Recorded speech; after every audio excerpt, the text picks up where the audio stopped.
Buenas tardes, bienvenidos a todos a Paddock GP, la casa, como siempre digo, de aquel todo apasionado del motociclismo.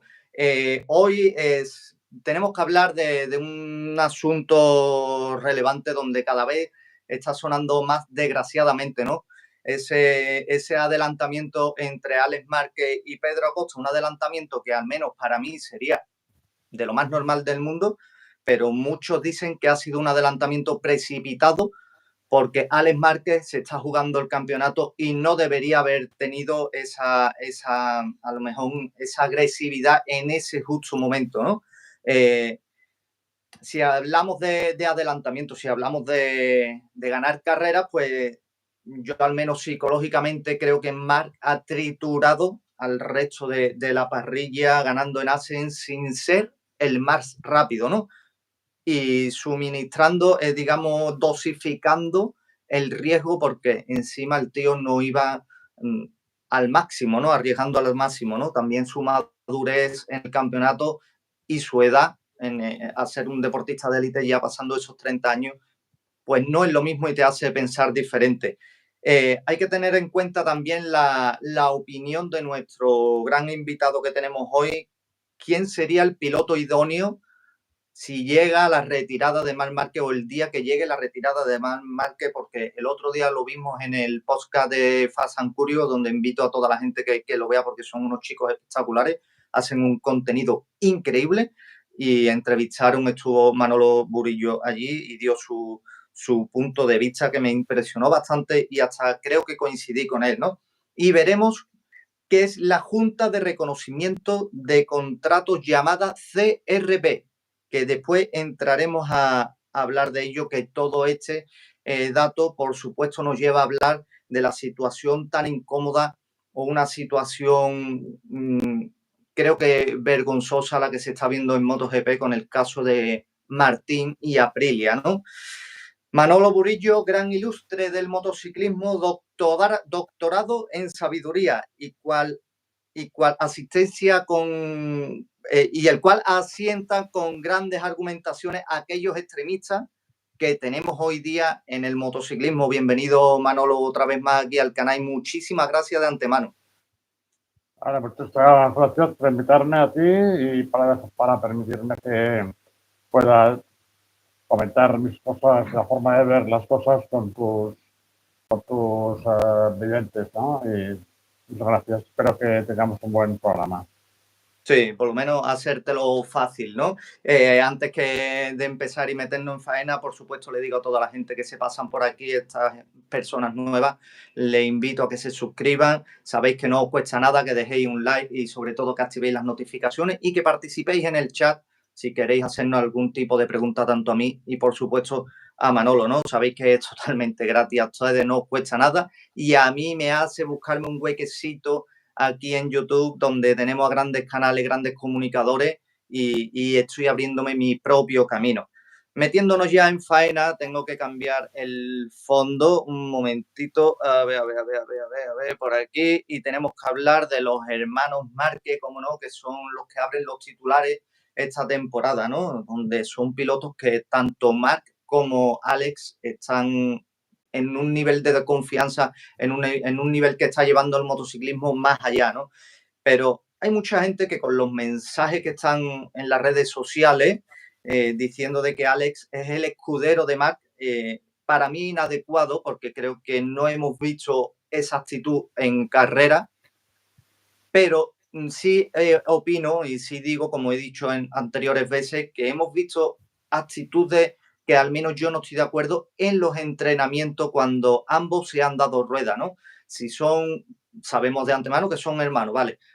Pero siendo enemigos en pista con diferentes colores, donde ambos están en la lucha por el campeonato, siempre digo o estoy diciendo estos últimos días de que si Alex Márquez se jugará el título con un Fabio Quartararo, con un Pecco Bagnaia, con un, no sé, otro piloto, un Joan Mir, quien fuese, ¿no?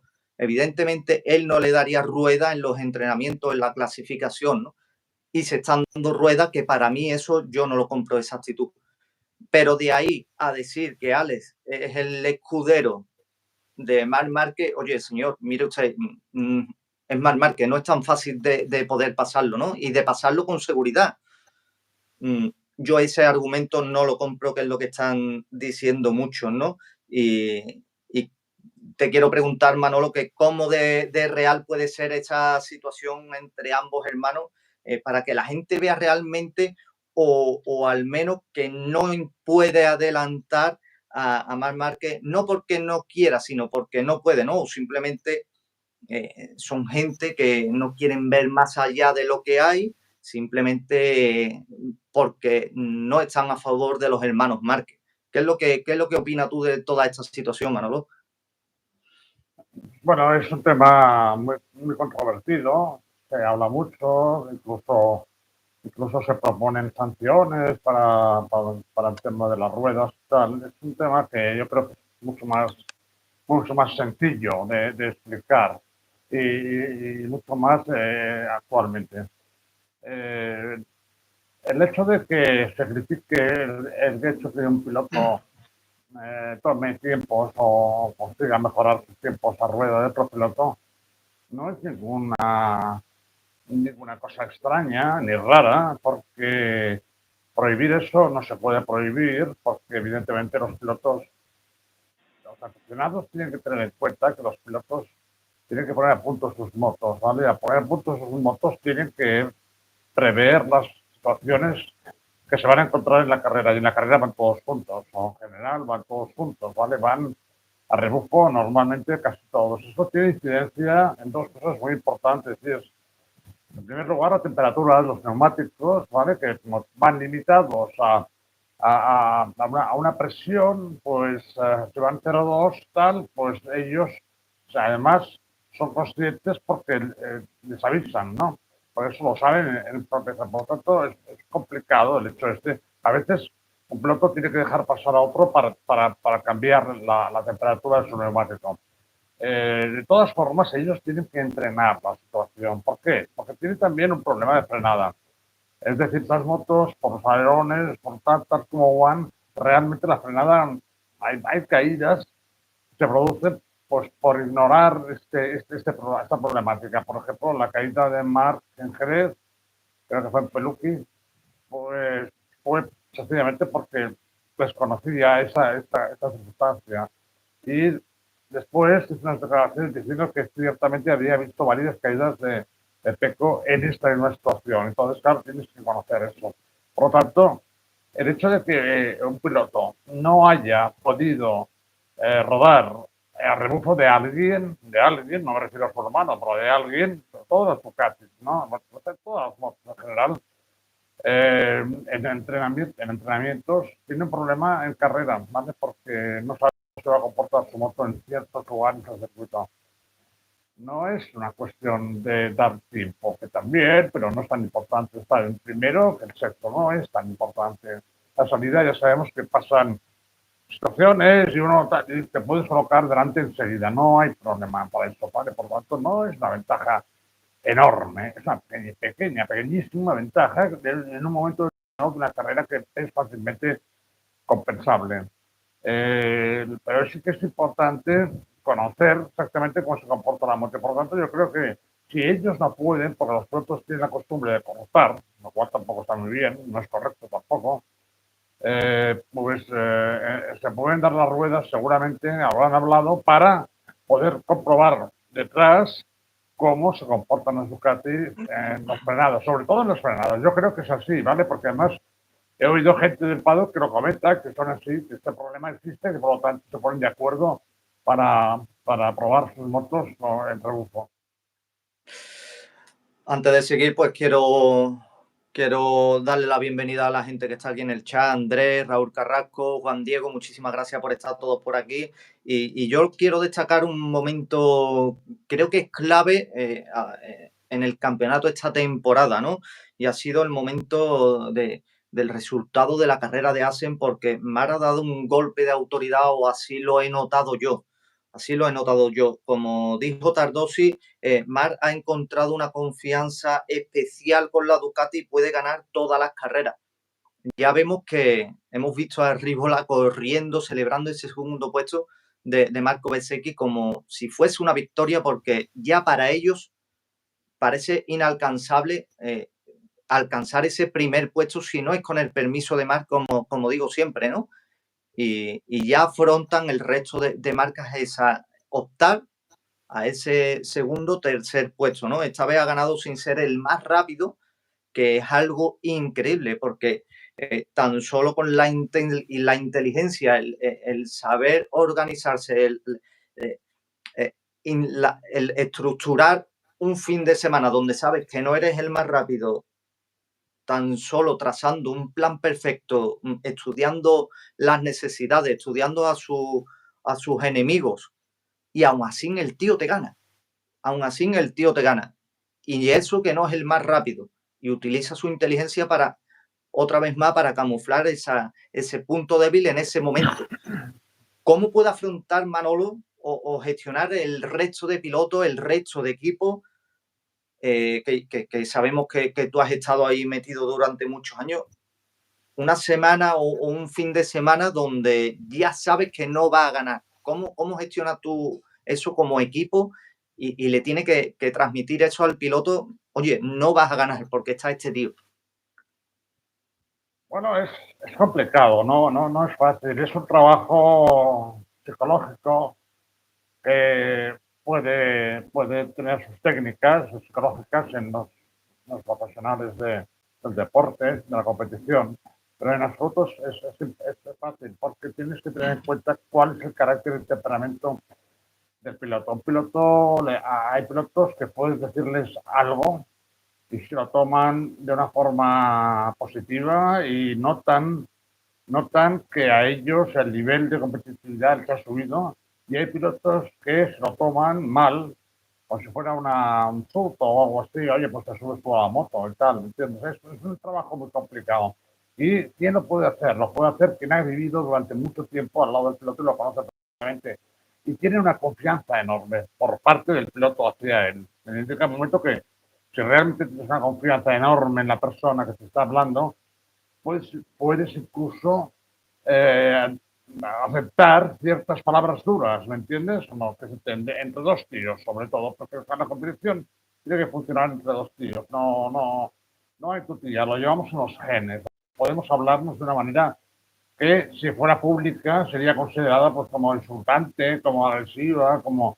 Y nosotros los tíos sabemos que no es así, que es para hacer que las venas del cuello se hinchen, ¿me entiendes? Y yo lo hacía mucho, lo he hecho con Sito Pons, con Carlos Checa, menos con Cribillé, porque Cribillé era muy introvertido y no te dejaba entrar. Fue muy complicado, ¿vale? Lo intenté, pero no me dejaba.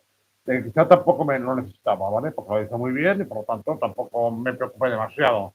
Y luego pues lo hice sobre todo con Nico Troll mucho. También intenté hacerlo con Juan Borja, pero poco, porque las condiciones del equipo eran muy malas en aquella época.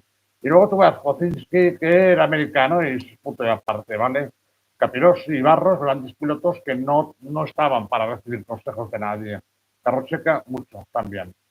Y Alberto algo, pero Alberto es una persona que se cierra mucho y no admite mucho diálogo, ¿vale? Tiene un carácter muy extraño para ese tema, ¿no? Por lo tanto, quiero decirte que eso depende mucho del entorno del piloto más que de los equipos. Más que por el entorno del equipo tiene unas cuestiones de tipo corporativo, tienes que mirar por la marca, tienes que hacer mucho trabajo, etcétera, con la prensa, tal. Tienes que tener a alguien cercano que trabaje para ti esos temas, que a veces no te diga nada y a veces te diga mucho, depende del momento, que vea cómo estás y de cómo se produce una situación. No es un trabajo fácil para nada. Y es muy importante, de verdad. Y a mí me ha dado muy buenos resultados. Cosito, con Nico Terode, con Checa, muy buenos resultados, ¿vale? Incluso, siento que es un gran piloto y un tío muy frío. En algunos momentos, sobre todo al principio, pues tuve que hacer cosas y decirle cosas. Y al principio parecía como si estaba enfadado y luego me decía, gracias vos. Y me lo he dicho repetidamente, muchas veces, acordándose de ciertos momentos, ¿vale? En que él se encontraba muy alicaído por razones de una caída, por tal y cual, y yo le dije las palabras que necesitaba él en ese momento. Y eso me lo he agradecido siempre y eso es muy satisfactorio cuando lo haces, muy satisfactorio. Dice por aquí nuestro amigo Andrés, dice, Burillo ya está rendido completamente a Marc y ya le adora. Yo creo que que Burillo le pasa lo que nos pasa a los grandes apasionados del motociclismo, que hay que rendirse ante la evidencia, ¿no? Y ante el momento que estamos viviendo. Y Marc Márquez, siempre lo digo, Marc Márquez, guste más o guste menos, sea tu favorito, ¿no? Es motociclismo, ¿no?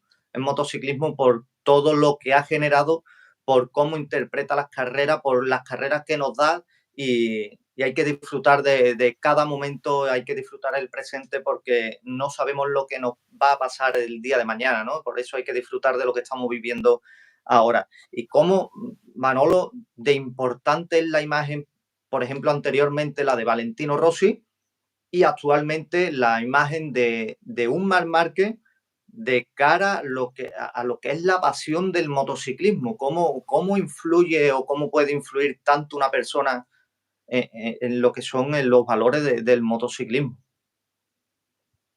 Bueno, realmente, vamos a ver, es que el motociclismo de competición no deja de ser una manifestación de competitividad de la vida, ¿vale?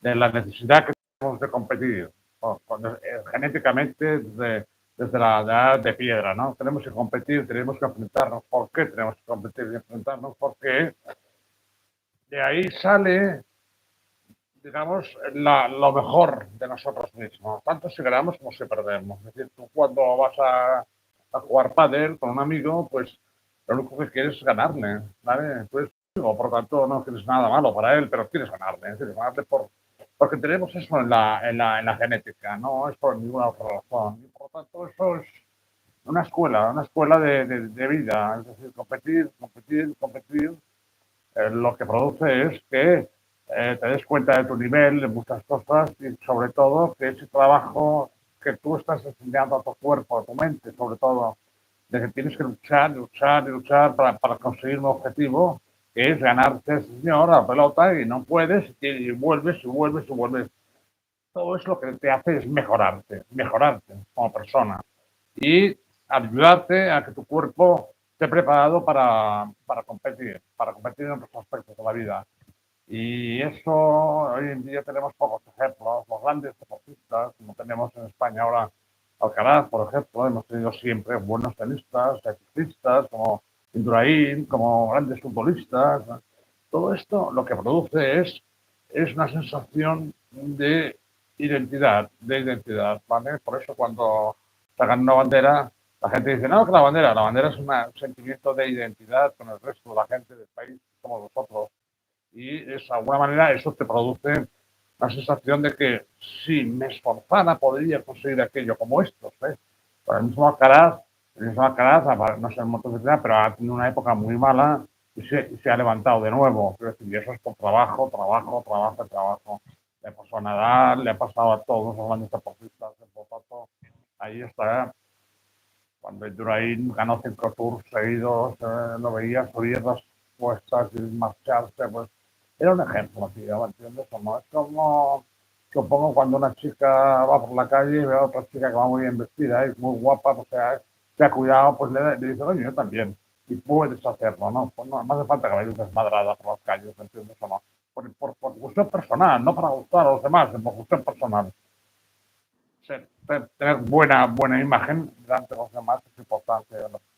Le gustará a la gente o no, pero a la sociedad es así. Por lo tanto, creo que Márquez está en este momento siendo un ejemplo. Yo he dicho en otro canal que creo que todo lo que entorna a Márquez, quizá en vez de nosotros tendría más que estar hablando psicólogos, sociólogos, porque eso de alguna manera hace mucho por la sociedad en la que está viviendo más. Y Rossi también en Italia y en general todos los países tienen a alguien así. Claro, este es tu ejemplo y dice, bueno, es que lo puedo hacer buen Rennes, pero es americano y no me tira, ¿vale? Marc se tira. Marc está siendo en estos momentos una figura absolutamente importante a nivel social en España. Sí, además estoy totalmente de acuerdo y creo que muchos se sienten identificados con esa imagen de ese protagonismo que crea Marc Márquez, ¿no? Y cambiando ya de tercio, que a mí siempre me gusta no estar siempre con el monotema Marc Márquez, Ducati, y creo que el resto de pilotos también necesitan que hablemos de ello, ¿no? Y hay muchas críticas hacia el hermano de Marc Márquez, Alex Márquez, del por qué no adelanta o intenta ese adelantamiento a su hermano con la agresividad, digamos, entre comillas, que yo lo veo natural, el adelantamiento que le hizo a Pedro Acosta, ¿no? ¿Fue precipitado o innecesario intentar ese adelantamiento sobre Acosta, creando una situación donde el que más tenía que perder es él?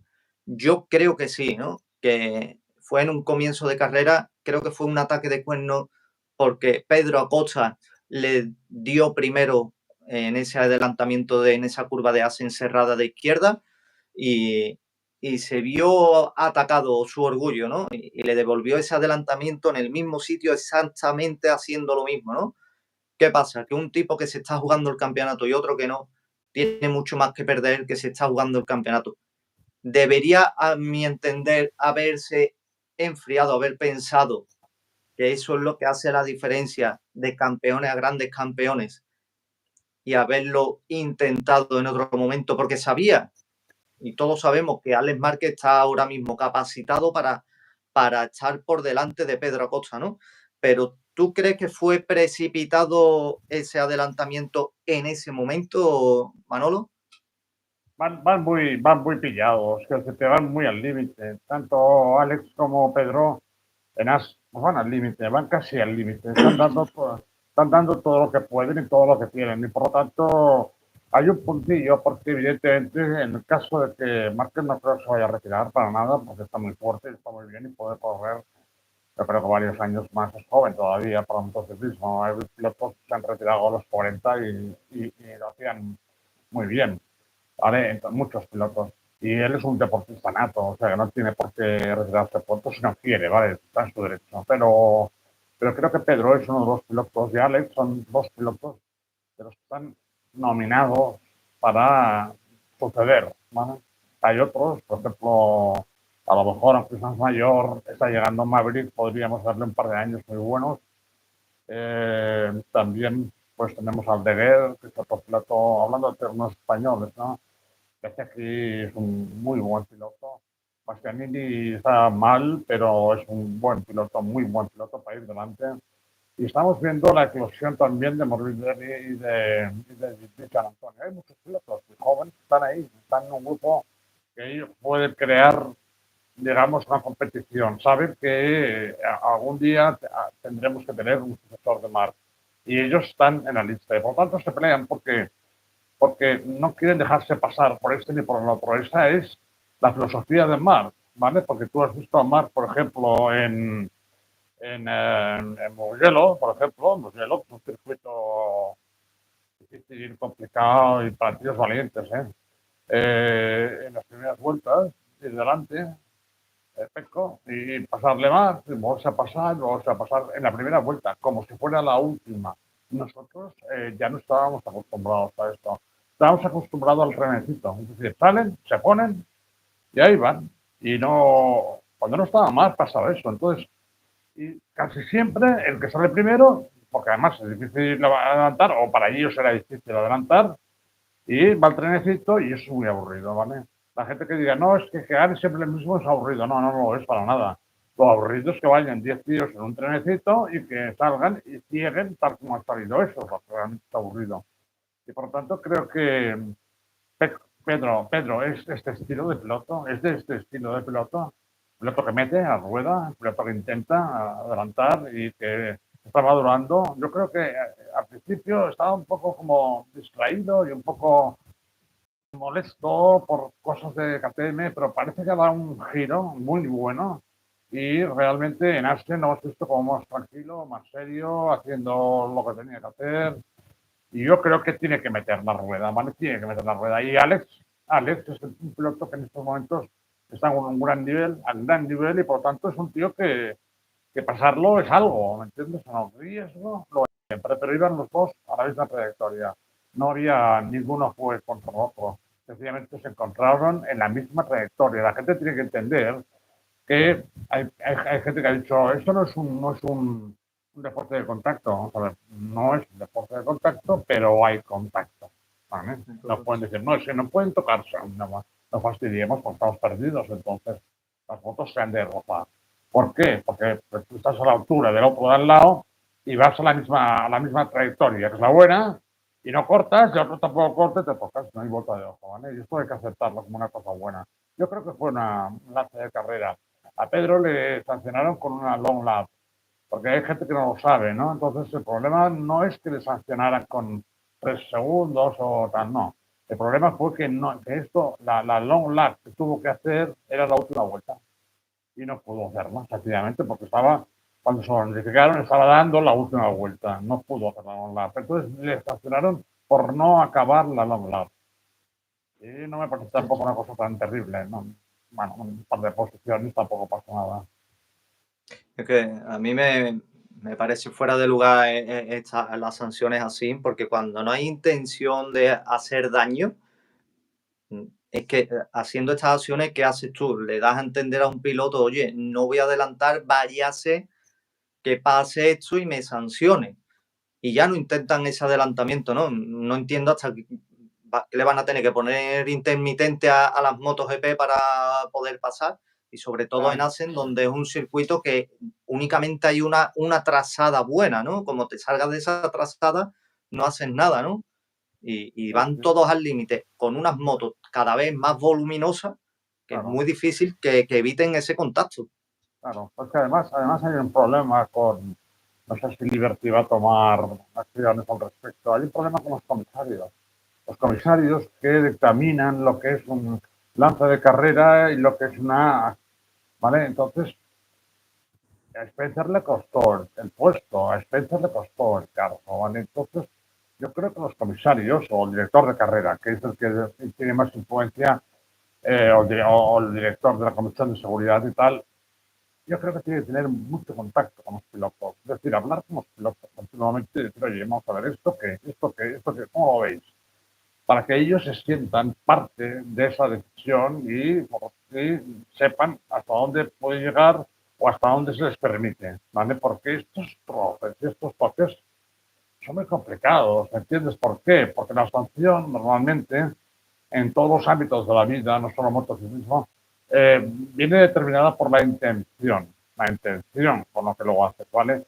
Y la intención es muy difícil de detectar, muy difícil de detectar, es decir, lo hacía con intención de tirarlo. Bueno, sí, eso lo dice usted, pero la intención solo lo sabe él.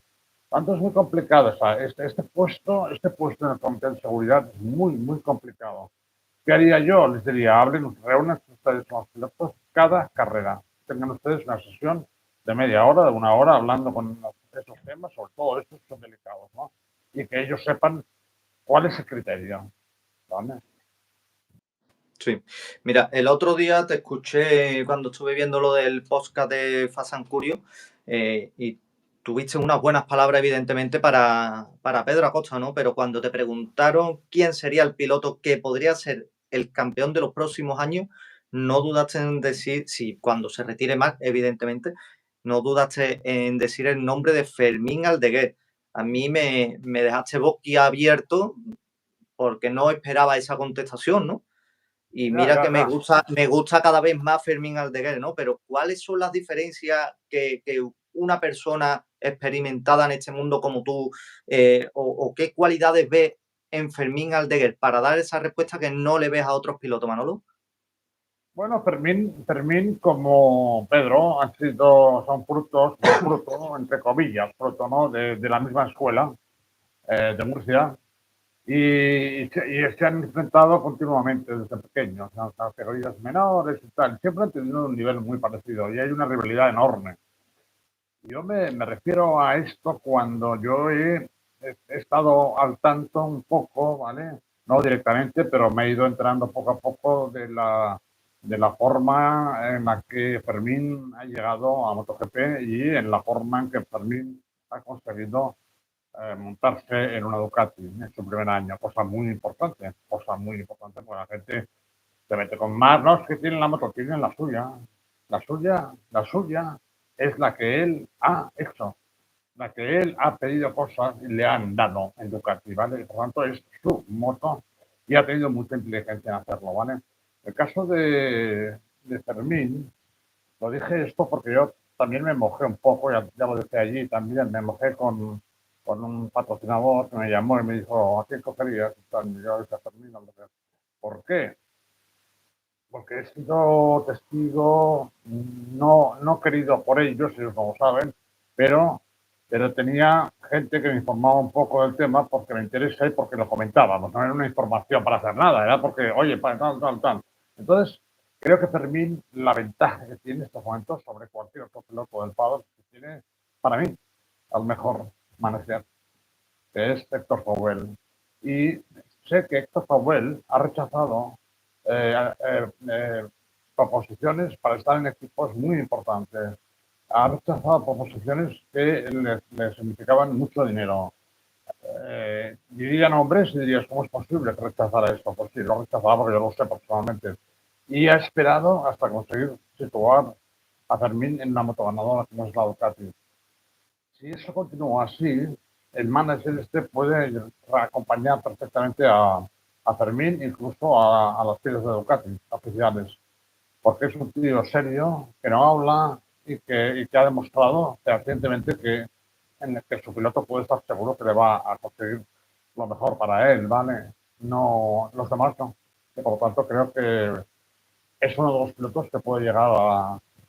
Si Ducati yo creo que poner a Alex no sería una opción buena porque no me parece a mí que hacer tanta cosa familiar, vamos, yo no lo haría, ¿vale? Yo le daría una buena moto en algún equipo satélite y podía ganar el mundial como lo ganó Martín, lo ganó en un equipo satélite, por lo tanto tampoco es tanto tragedia. Si puede tener los españoles, si no tiene que tener un italiano, porque el italiano ya no lo creo, porque claro, ellos tenían a Bastianini y lo echaron. No lo echaron, pero no le renovaron el contrato. Y por lo tanto, pues tampoco parece que sea una obligación para ellos. Yo creo que Fermín y su manager pueden conseguir estar en el equipo oficial el año que viene. Aquí lo dejo, a ver si alguien apuesta conmigo. Uf, ha sido un bombazo, bueno, vamos, más que nada, vamos, entiendo que es una apuesta ya personal de Héctor Farber con Fermín Galdeguer, vamos. Eh, y cambiando de tercio, Manolo, no, me quiero meter bastante de lleno porque creo que puedes aportar muchas cosas con tus opiniones en el caso de Martín con Aprilia, ¿no? Y hay varias frases de qué ha pasado en el fin de semana sin estar, como sabemos, Jorge Martín en pista, que ha remarcado mucho lo que ha sido este fin de semana. Valera dijo, Jorge Martín es un piloto libre. Rívola dice, Martín tiene contrato hasta 2026. Espeleta dice, no inscribiremos a ningún piloto que no sea libre, ya sea por decisión de un juez o por mutuo acuerdo entre un piloto y fábrica. ¿Hasta qué punto, Manolo, es beneficioso para una marca forzar a quedarse, que es lo que yo no entiendo, a un piloto?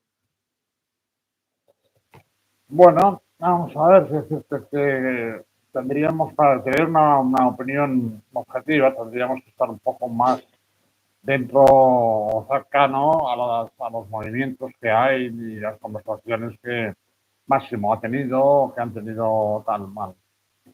Yo lo veo desde fuera, no tengo relación con nadie del entorno de Martín y tampoco tengo relación con la gente de la actividad actual. Conozco muy bien la trayectoria de Máximo Ribola, sobre todo en la Fórmula 1 y tal, pero no tengo ningún contacto interno, ¿vale? Por lo tanto, no, desconozco mucho las intenciones de cada uno, pero, pero lógicamente, si tú sigues un poco las relaciones de la gente, etcétera, etcétera, te haces una idea de las cosas, ¿no? Entonces, Valera también tuvo un error muy importante con Martín cuando dio por hecho que Martín fichaba por el equipo de fábrica, ¿vale? Entonces, yo sospechaba que no era así, sin tener información directa, cuidado. Porque yo pensaba, vamos a ver, ¿cómo es posible que un equipo satélite de Ducati como Pramac le dijera a Martín que no contara con ellos para el año siguiente, ¿vale? Cuando después resulta que se lo proclamó campeón, con lo cual para ese equipo es una verdadera palmarés, ¿no? pero le dijeron que ellos trabajaban para crear pilotos para el equipo oficial. Luego ya se han marchado, no funcionaba nada de todo esto, ¿no? Pero para el equipo oficial, pues él ya no era un piloto joven. Claro, hay que pensar que Martín lleva 6 o 7 años, o sea, desde que empezó en Qatar, creo que son 6 o 7 años, que no es un rookie. Y por lo tanto, él, desde ese momento, tenía que saber que si un equipo satélite le ha dicho que no cuenta con él, tendría que saber que fábrica tampoco, tendría que haberlo intuido. Hay que un general y un capitán táctico, estratega, tío, tiene que conocer muy bien los movimientos del enemigo, los movimientos de sus aliados y de sus enemigos. No puede lanzar sus venga, al campo para allá, no, porque van todos muertos, ¿vale? Todos muertos. Hay que ser una persona muy inteligente, muy tranquila y, sobre todo, muy analista, con mucha capacidad de análisis de lo que están haciendo ahí y cómo, qué dicen y cuál, ¿vale? Entonces llegamos, hubo una especie de lucha, una lucha larvada entre Martín o el entorno de Martín y Marc por ocupar el seno, ¿vale? Que dejaba base. Y por lo tanto yo estaba intrigado, un poco intrigado en saber qué pasaba, ¿no? Evidentemente, lo he dicho muchas veces, yo estoy al frente del equipo de Ducati, por supuesto, Marc, por supuesto. ¿Por qué? Porque no solo se vio que Marc estaba de nuevo arriba en las últimas carreras del año anterior, Phillip Island y Montmeló sobre todo, se vio que estaba ahí y que Marc iba a ser un rival muy, muy válido para el título. Iba a luchar por el título con toda seguridad. Pero el año pasado la gente dice, no, Marc no ganó el título por 3 carreras. Le faltaron 3 carreras, ¿vale? 3 carreras. Y una vez tuvo una caída provocada por Pecco en Portimao, que a los dos les costó el título, ¿vale? A los dos. O sea, a Pecco, con toda seguridad. Pues si no hubiera caído ahí, hubiera sido campeón. Y a Marc, porque le hubiera dado posibilidad de atacar el título hasta la última carrera en Chester. Por tanto, estamos hablando de tonterías aquí. Y entonces, yo lo seguía con mucho interés y miraba las declaraciones de unos y otros. Martín decía que ya estaba muy contento porque ya los habían citado para el lunes en Mugello y que ya iba a firmar y tal. Otro error de Valera, porque no fue lo suficientemente sagaz como para darse cuenta que los tiros no iban por ahí. Y me parece muy extraño viviendo en el Pado.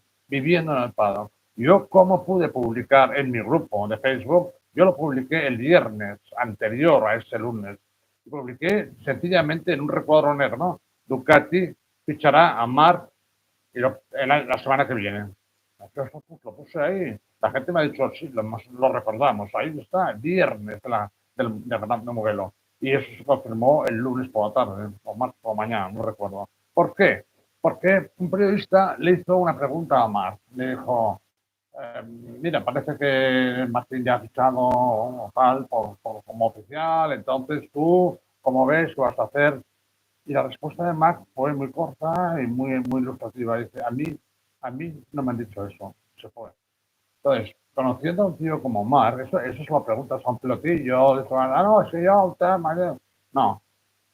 Si le han dicho esto y Marc dice eso, seguro que es cierto. Y no me equivoqué, evidentemente. Entonces yo creo que el entorno de Martín da muchos tumbos. Tiene un poco de pausa y, sobre todo, tumbos inteligentes. No se trata de ser, digamos, un vocero, pelearse. Yo lo tengo, yo ya lo tengo. Tú no tienes nada. Tú no tienes nada. Entonces haces el ridículo, ¿vale? Martín está sometido al contrato de Aprilia todavía, evidentemente. O sea, ninguna de las partes de un contrato puede disolver el contrato a su voluntad. Ninguna.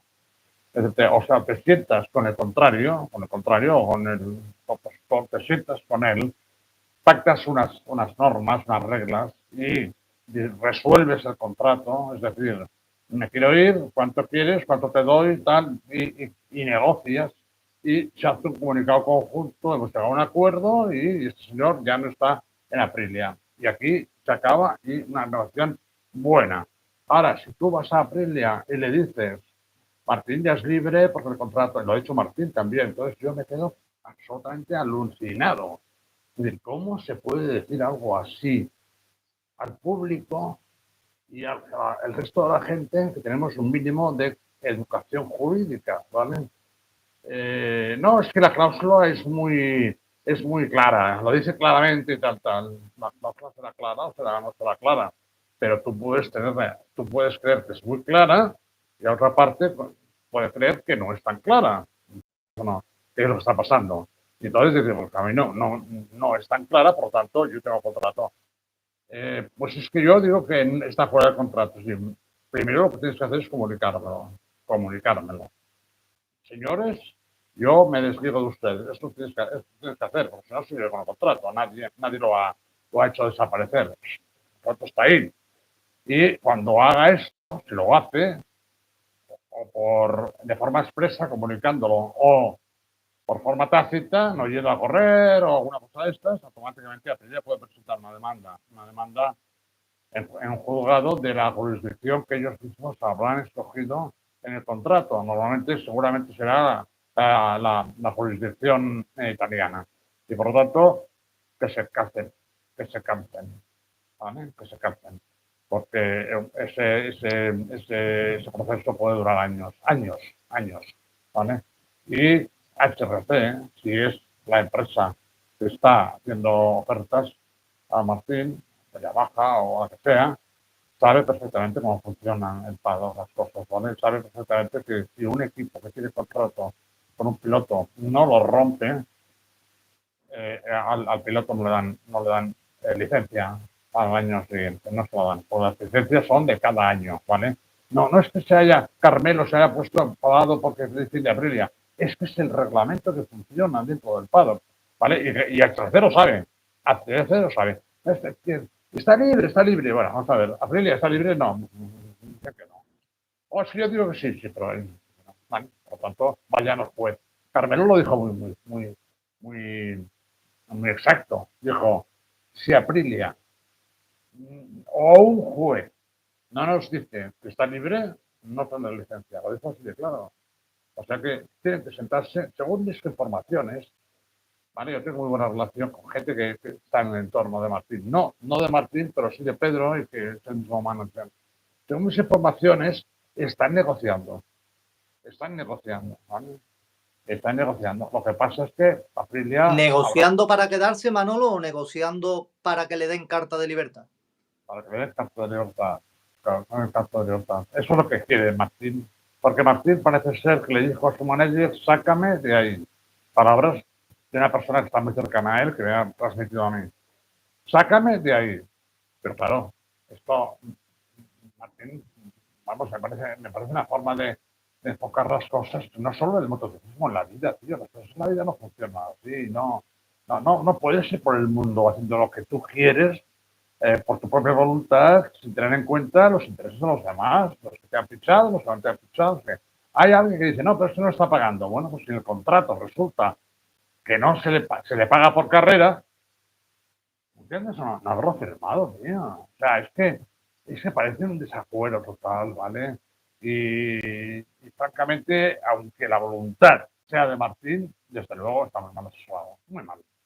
Sí, claro, perdón, acabo. Dice Alex Espargaró, es que no entiendo por qué. Pues si no entiendes esto, yo no sé cómo explicarte cómo se hace cortado, ¿me entiendes? ¿No? Yo digo que para ser campeón o ser un gran campeón también te tienes que ganar el cariño y el respeto de la gente, y estas actuaciones creo que a Jorge Martín no le benefician en absoluto, ¿no?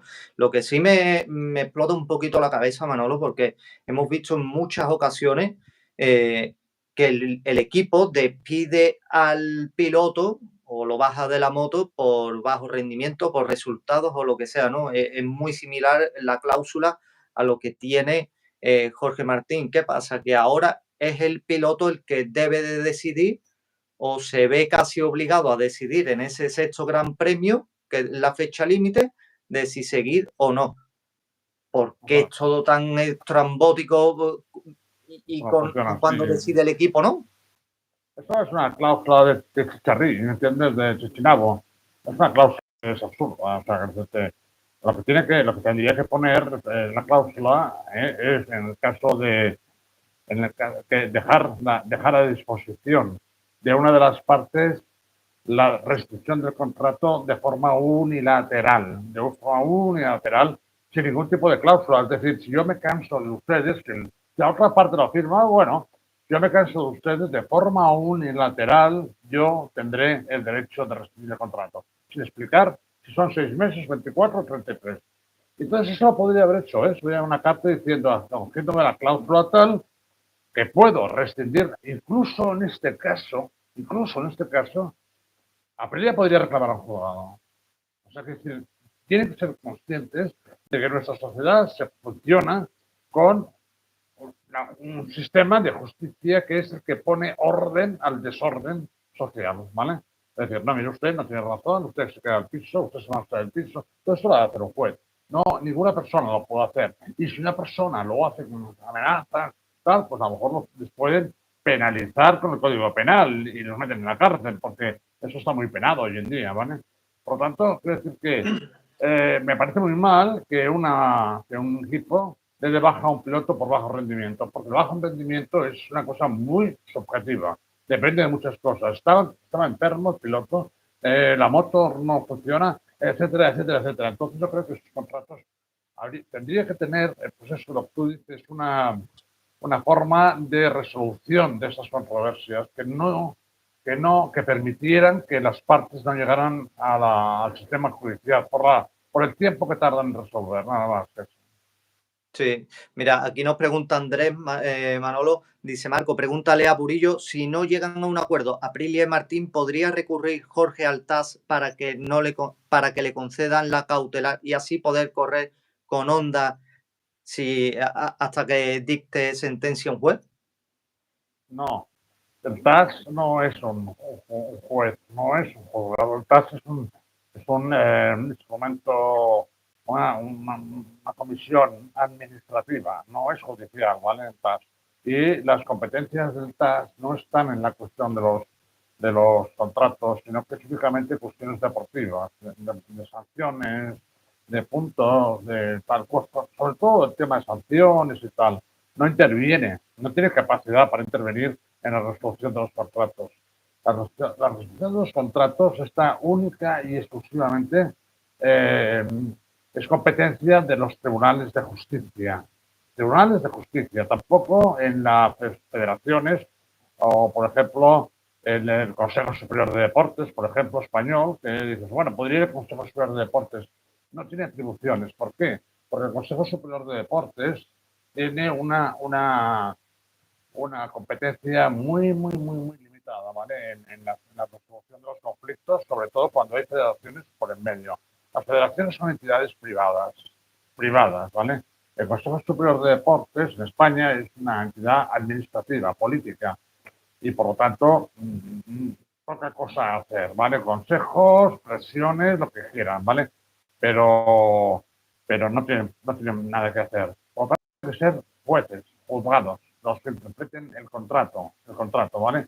Entonces, lo único que se puede hacer por parte de Martín es aprender un procedimiento judicial, ¿vale? Por lo largo y costoso que puede ser un procedimiento de este tipo. El TAS, ya lo digo, el tribunal, yo he estado en el tribunal, he ganado alguna cosa en el TAS, sobre todo con un tema con Alberto Puig, y lo gané en Suiza. Y resuelve cuestiones deportivas, de sanciones, ¿vale? Le habían puesto una sanción a Alberto por haberse adelantado en la salida, pero se lo comunicaron al final de carrera en vez de comunicárselo a la tercera vuelta. Y yo me basé en eso para anularlo. Y le quitó a Alberto unos cuantos puntos a Gabriel. Solo eso, cuestiones de ese tipo, no contractuales. Quiero decirle a toda la gente que está en el chat saludando, Patricia Gómez Gil, gran seguidora de aquí del canal, GPR1, un grandísimo amigo que tenemos también. Antonio Agustín ha dicho hola, a todos les devuelvo el saludo, pero cuando habla Manolo nos tenemos que quedar embobados, por lo menos eso a mí me pasa, ¿no? Y la verdad que tiene que ser muy bonito, Manolo, sentirte tan querido como te hace o como te admira la gente, ¿no? Aquí tenemos los pistones de Odín, invitado de lujo hoy con el señor Burillo. La verdad, Manolo, que la gente te aprecia y te quiere bastante cada vez que pisa un canal aquí en YouTube, ¿eh? Yo lo agradezco muchísimo y estoy sorprendido y de hecho el hecho de que yo salga en cualquier canal que me llame, he estado en el de Nico, bueno, empecé con Zúñiga, luego he estado en el de Nico Abad, luego he estado en Trata de Arrancarlo, ahora estoy contigo. Cualquier canal que quiera, si tengo tiempo y puedo, pues encantado porque veo que pues mi experiencia lo transmito y a la gente pues les sirve un poco para tener alguna opción o una cosa diferente de lo que está oyendo continuamente, pues eso me satisface, me hace sentir muy importante. Te lo Sí, agradezco. mira, y hablando del tema este jurídico, la única manera de que Martín ya sabemos que se vaya de Aprilia es llegando de mutuo acuerdo con Aprilia, como bien dices tú que están intentando llegar a un acuerdo, o que un juez lo decida, ¿no? Pero hay un organismo, lo tengo aquí todo apuntado y para transmitírselo a la gente y transmitírtelo a ti. Hay un organismo en la Fórmula 1 que se llama el CRB. Es una junta de reconocimiento de contratos, es un organismo independiente creado en el 91 por la FIA y los equipos de Fórmula 1, después de varias disputas contractuales graves, desde entonces es la máxima autoridad para resolver conflictos sobre la validez de los contratos de los pilotos de la Fórmula 1. ¿Cómo funciona este organismo, Manolo? Pues mira, es un tribunal privado de arbitraje deportivo compuesto por abogados deportivos independientes. Si hay una disputa, el CRB estudia los documentos presentados por ambas partes y emite una sentencia vinculante y definitiva. Y el procedimiento para llegar ahí, pues ambas partes presentan esos contratos y argumentos, el CRB los revisa y en un plazo máximo de 2 a 5 días emite una opinión legal sobre cuál es el contrato válido o qué es lo válido y qué es lo que no es válido, ¿no? ¿Sería conveniente o por qué no se tiene esto, este tipo de organismo que ya sabemos que todo es tan... Y ahora con lo que está pasando todo es tan rebuscado y te meten cláusulas con la letra pequeña? ¿Por qué no tenemos esto para que se resuelva rápido, en menos de una semana y saber qué es lo que tiene que decidir uno u otro y que no se alargue esto tanto en el tiempo? Es muy inteligente por parte de la Fórmula 1 haber creado una comisión de este tipo, muy inteligente. Yo desconocía porque no sigo la Fórmula 1, pero la verdad es que no es que me sorprenda, porque cuando alguien hace algo inteligente, ¿por qué lo hacen? ¿Por qué lo hacen? Lo hacen porque se han encontrado en muchos casos estos en los cuales los tribunales de justicia les han detenido muchas cuestiones que a ellos en el desarrollo de la competición pues dejan a un equipo y a los pilotos parados porque los jueces han ordenado paren. Entonces, esto no le interesa, evidentemente, a una organizadora de eventos como la Fórmula 1. Yo creo que Liberty lo va a introducir en cuanto empiece a gestionar el MotoGP y sea algo muy bueno, muy bueno, muy bueno para la resolución de este tipo. Ese tipo de cosas existen también digamos, en la vida jurídica, ¿vale? Por ejemplo, en la vida jurídica española existe un acuerdo, cuando hay un contrato entre dos partes, ¿vale? Un contrato y al final, para evitar problemas judiciales, ambas partes, ¿vale? No es que sea un organismo que, no, ambas partes se someten, lo firman, a un tribunal de arbitraje o a un árbitro que eligen entre ellos, ponen el nombre, ¿no? Pues ese señor será el que normalmente el árbitro que se nombra en los contratos privados es el presidente decano, que se llama decano, del Colegio de Abogados de la zona donde se haga, de Sevilla o de Madrid o de Barcelona, el decano del Colegio de Abogados. Entonces, ellas, las dos partes, dicen que se someten a lo que diga. No es algo que pueda evitar que una de las partes vaya a la justicia. Quiero decir, es algo, una firma voluntaria de sometimiento a lo que digan para a resolver los temas, pero no quiere decir que tenga carácter ejecutivo y menos definitivo. Yo creo que este organismo de la Fórmula 1 puede estar muy bien porque seguramente los contratos se llevan allí, los tienen y firman someterse a ello, ¿vale? Es decir, bueno, si nos enfadamos con el piloto y vamos ahí, lo que digan ellos lo aceptamos. Está muy bien siempre y cuando lo acepten, pero nadie puede evitar que una de las partes diga, pues a mí me salto la torera esto y me voy a los juzgados. ¿Qué pasa? Que esto le costaría a lo mejor su plaza en la Fórmula 1 o que no dejan correr o vaya a saber. Y seguramente tengan miedo de eso, ¿no?